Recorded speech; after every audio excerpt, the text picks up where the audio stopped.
Hello friends, welcome to banking tuitions online. आज जो हम क्वांटिटेटिव एप्टीट्यूड का टॉपिक पढ़ेंगे वो है कंपाउंड इंटरेस्ट। तो आइए शुरू करते हैं। जैसे आप देख सकते हैं मैंने इसे वर्ड फॉर्मेट में बनाया हुआ है, चार्ट को, इसके फार्मूलाज और कुछ क्वेश्चंस को। आप चाहें इन फार्मूलाज या इन क्वेश्चंस का पीडीएफ डाउनलोड भी कर सकते हैं। हमारे डिस्क्रिप्शन बॉक्स में यूआरएल दिया हुआ है, आप वहाँ से डायरेक्टली डाउनलोड कर सकते हैं ताकि आप ऑफलाइन भी नोट्स मेंटेन रख सकें। तो आइए शुरू करते हैं। आप देख सकते हैं मैंने कुछ बेसिक फार्मूला पहले लिखे हुए हैं। आप पहले यहाँ पे स्टेप देने की ज़रूरत है। मैंने कंपाउंड इंटरेस्ट को CI से डिनोट किया है, अमाउंट को A से, प्रिंसिपल को P से, रेट को R से एंड टाइम को N से। राइट। आफ्टर दैट पहला हमारा जो फार्मूला आता है amount is equal to P यानी प्रिंसिपल 1 + R/100 यानी rate by 100 whole upon N यानी टाइम। राइट। अब इसी के बिहाफ पे अगर पूछा जाए प्रिंसिपल, तो हम पहले फार्मूले से उसको स्विच करके अमाउंट को नीचे अमाउंट को इसके नीचे लाके निकाल सकते हैं। राइट। यानी कि अगर आपको अमाउंट का फार्मूला पता है तो आप इसमें से प्रिंसिपल निकाल सकते हैं। फिर उसके बाद फार्मूला आता है हमारा CI का यानी कंपाउंड इंटरेस्ट का। वो है हमारा P 1 + R/100 whole upon N जो हमारा अमाउंट का है। लेकिन अमाउंट और CI के फार्मूले में फ़र्क कितना है, इसमें -P भी है। राइट। आप चाहे तो इस फार्मूले को इस तरह भी लिख सकते हैं। अगर आपसे यहाँ पे अब प्रिंसिपल पूछा गया हो, राइट, तो प्रिंसिपल का फॉर्मूला है, इसमें से अगर देखा जाए 1 + R/100 - N। राइट। P निकालेंगे अलग से एंड देन 1 + R/100 यहाँ रह जाएगा -1। P कॉमन निकालेंगे। ठीक है। After that amount is equal to P + CI यानी प्रिंसिपल प्लस कंपाउंड इंटरेस्ट। इसी में से हम प्रिंसिपल निकाल सकते हैं यानी amount minus compound interest. CI को इधर लाएंगे, amount minus principal. Right. After that ये हमारे हो गए फार्मूलाज, बेसिक फार्मूलाज जो हमें याद रखने हैं, 2 से 3 हैं। उसके बाद हमारा आता है कुछ 2 स्पेशल केसेस। राइट। यहाँ समझने की ज़रूरत है। इसके बिहाफ पे हमारे एंट्रेंस एग्जाम यानी बैंकिंग, इंश्योरेंस और अदर एंट्रेंस एग्जाम में रिलेटेड क्वेश्चन आते हैं। जब हमारा कंपाउंड इंटरेस्ट हम हाफ ईयरली कैलकुलेट करते हैं, राइट, देन द रेट यानी R is divided by 2, R/2, right, here, and the time is multiplied by 2 यानी N मल्टीप्लाई बाय 2। राइट। तो इसका फॉर्मूला क्या आएगा, अमाउंट का फॉर्मूला P + R/2 यानी कि हाफ ईयरली हमारा कैलकुलेट हो रहा है compound interest upon 100 N multiply by 2। इसके हम क्वेश्चंस भी आगे सॉल्व कर लेंगे। फिर सेकंड हमारा स्पेशल केस है when CI is calculated quarterly. ठीक है, ऊपर हाफ ईयरली था, ये क्वार्टरली है यानी कि 4 टाइम्स। तो हमारा जो रेट होगा वो डिवाइडेड बाय 4 हो जाएगा, और जो हमारा टाइम है यानी कि N वो हमारा मल्टीप्लाई बाय 4 हो जाएगा। राइट। यहाँ तक समझ आया हमें। ये तो हो गए हमारे कुछ फार्मूलाज और स्पेशल केसेस जो हमारे कंपाउंड इंटरेस्ट में आएंगे। उसके बाद हम कुछ एग्जांपल्स जो हमने सॉल्व की हुई हैं यहाँ पे, आप उसे समझने की आप कोशिश कीजिए। ये तो हो गया पहला हमारा basic question, find the compound interest on ₹1600 at 15% per annum for 2 years. ठीक है। इसको सॉल्व करने के 2 तरीके हैं। एक जो हमारे एकेडमिक्स यानी हमने स्कूल में या कॉलेज में पढ़ा होगा अपने, ठीक है ना, फर्स्ट मेथड यानी लॉन्ग वन, और दूसरा मेथड हमारा जो आता है वो है सेकंड मेथड यानी शॉर्टेस्ट वन, जो हमारे एंट्रेंस एग्जाम में यूजफुल होता है। मैं पहले क्वेश्चन में दोनों तरीके से समझाने की कोशिश करूंगा आपको, फिर वो आप पे है आप कौन सा ऑप्शन चुनेंगे। पहला हमारा बेसिक मेथड यानी स्कूल वाला मेथड, CI में हमने जो हमारा फॉर्मूला है P 1 + R/100 whole upon 2 -P। Right. इसमें हमने वैल्यूज पुट की 1600 1 + 15/100 होल अपॉन 2 -1600। सो जब हम सॉल्व करेंगे हमारी इक्वेशन कुछ इस तरह से आएगी। राइट। एंड जब हम टोटली इसको सॉल्व करेंगे in the end we get 516, that's our answer. Right. ये तो हो गया बेसिक वैल्यू पुट्स किया, हमने सॉल्व किया। अब एंट्रेंस एग्जाम में हमारे पास टाइम कम होता है, इसलिए हम एक शॉर्टकट तरीका हम समझते हैं, क्योंकि कई बार एंट्रेंस एग्जाम में 2 नहीं 3 ईयर्स आते हैं, 4 ईयर्स आते हैं, तो तब यहाँ पे ये फर्स्ट मेथड लॉन्ग वन बन जाता है। राइट। तो अब हम इसको समझने की कोशिश करते हैं दूसरा मेथड।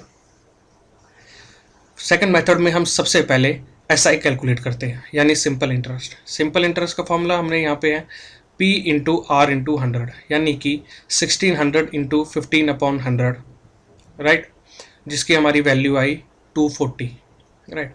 अब 2 ईयर्स के लिए पूछा गया, हमने 2 टाइम्स 240 लिखा। अब यहाँ पे समझने की ज़रूरत है दोस्तों, 240 एंड 240, राइट। इसको यहाँ से भी हमने प्लस करेंगे एंड देन जो यहाँ पे आएगा उसको भी हम प्लस करेंगे ओवरऑल। तो अब यहाँ पे हमने देखा, ये हमने 240 2 टाइम्स लिखा। आफ्टर दैट 240 का हमने 15% निकाला, जो हमारा आर गिवन है। 240 का 15% is 36, right. Then 240 plus 240 gets 480, right, और प्लस करके 36 जो हमारा यहाँ से आया 15% of 240। In total 480 plus 36 gets 516, like, understand.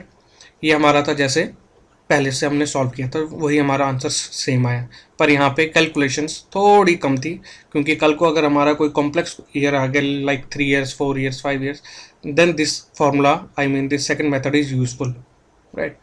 तो अब हम सेकंड क्वेश्चन, यानी कि सेम क्वेश्चन है फर्स्ट की तरह, but the change is 3 years, I mean time is 3 years here. तो अब हम इसको समझने की कोशिश करते हैं 3 ईयर्स को हम किस तरह सॉल्व करेंगे। इस क्वेश्चन को मैंने डायरेक्टली सेकंड मेथड से ही सॉल्व किया। P हमारा 3000, R हमारा 20% and 3 years, right. After that पहला हमारा जो स्टेप होता है सेकंड मेथड में SI कैलकुलेट करना, यानी कि 3000 into 20%, which is 600, right. After that 3 times हमने 600 नोट डाउन किया, 600 प्लस 600 प्लस 600, ओके, क्योंकि 3 ईयर्स है, 3 टाइम हमने नोट किया। अब जो हमारा उसके बाद पहला स्टेप आएगा, ठीक है, 600 का 20%, दैट इज़ 120, राइट। यहाँ तक तो हमने लास्ट क्वेश्चन में समझ लिया था, ठीक है ना। उसके बाद नेक्स्ट स्टेप आएगा हमारा, फिर 120 का हम 20% निकालेंगे, राइट। 120 का 20%, वो आया 24, वो हमने नेक्स्ट लाइन में डाला, यानी कि इस 600 में इंक्लूड किया। ऐसे ही अगर 4 ईयर्स होगा तो 24 का 20% एंड देन उसका आएगा यहाँ पे, राइट। अब समझने की ज़रूरत है, यहाँ पे मैंने मल्टीप्लाई किया 2 से, राइट, क्योंकि हमारे 2 ईयर बच गए। 1 ईयर तक हमारा 120 था, उसके बाद जो हमारा यहाँ पे आएगा लास्ट 2 ईयर्स का आएगा, यानी कि मल्टीप्लाई बाय 2, यानी कि जो हमारा यहाँ पे सेकंड ईयर के बाद सेकंड ईयर से थर्ड ईयर तक आएगा, हमारा डबल हो जाएगा वो आंसर, यानी कि 240। लाइकवाइज अगर हमारा यहाँ पे एक और वैल्यू 600 होती 4 years, then we have done it like into 2, यहाँ पे 240 इंटू 3 लाइक 360, फिर हमारा यहाँ पे आता। अंडरस्टैंड। आप ट्राई कीजिएगा, नहीं आएगा आप कमेंट में लीव कीजिएगा, मैं उसे समझाने की कोशिश करूँगा 4 ईयर वाला भी, okay. Like it's now 600 plus 600 plus 600, that is 1800, plus 120 plus 240, that is 360, right, plus 24, that in total becomes 1860, right. ये हमारा था सेकेंड मेथड, राइट, ये हमारा सेकंड क्वेश्चन था। अब हम तीसरा क्वेश्चन समझने की कोशिश करते हैं इसी। अब हमारा आया क्वेश्चन नंबर 3, राइट। ये मैंने क्वार्टरली वाले हिसाब से, आप आई मीन स्पेशल केस के हिसाब से सॉल्व किया। अब समझने की ज़रूरत है। ₹7500 is borrowed at 4% per annum, right? What will be the amount that to be paid after 1 year if the interest is calculated half yearly? यानी कि हमारा इंटरेस्ट यहाँ पे कैलकुलेट हो रहा है हाफ ईयरली, यानी कि हमारा स्पेशल केस, पहला स्पेशल केस यूज़ करेंगे हम यहाँ पे। गिवन हमने नोट डाउन किया R 4% and 1 year, P 7500 and amount we have to find. So now what will we do, पहले हम सॉल्व करेंगे, हमारे स्पेशल केस अप्लाई करेंगे। R हमारा जो 4% दिया हुआ है उसको हम डिवाइड करेंगे 2 से, क्योंकि हाफ ईयरली है, यानी 1/2 2% आए। एन आवर टाइम यानी N जो है वो 1 ईयर गिवन है, ठीक है ना। हमारा जो टाइम है वो 1 ईयर गिवन है, तो हम 1 को यहाँ पे मल्टीप्लाई करेंगे 2 से, राइट, दैट बिकम्स 2 ईयर्स। सो अब हम इसको अपने मेथड में डालेंगे, उसी सेम सेकंड मेथड में। ऐसा ही कैलकुलेट करेंगे 7500 का 2%, राइट, ये हमारा नया रेट ऑफ इंटरेस्ट जो हमारा स्पेशल केस लगा के निकला, दैट इज़ 150, ओके। 2 ईयर्स के लिए हमारा है ना, 1 ईयर के लिए नहीं, हमारा अब यहाँ पे 2 ईयर्स आ गया, तो हमने 2 टाइम्स 150 को नोट डाउन किया, राइट। आफ्टर दैट 150 का 2% that is 3, then 150 plus 150 is 300 plus 3 is equal to 300। ये हमारा निकल गया compound interest, right. But we have to found total amount. And total amount का फॉर्मूला है हमारा principal plus compound interest, right. तो हमने प्रिंसिपल की वैल्यू डाली 7500 plus compound interest that is 303, that in totals become 7803. So that's our answer. So this is all for this time, friends. See you next time. Thank you.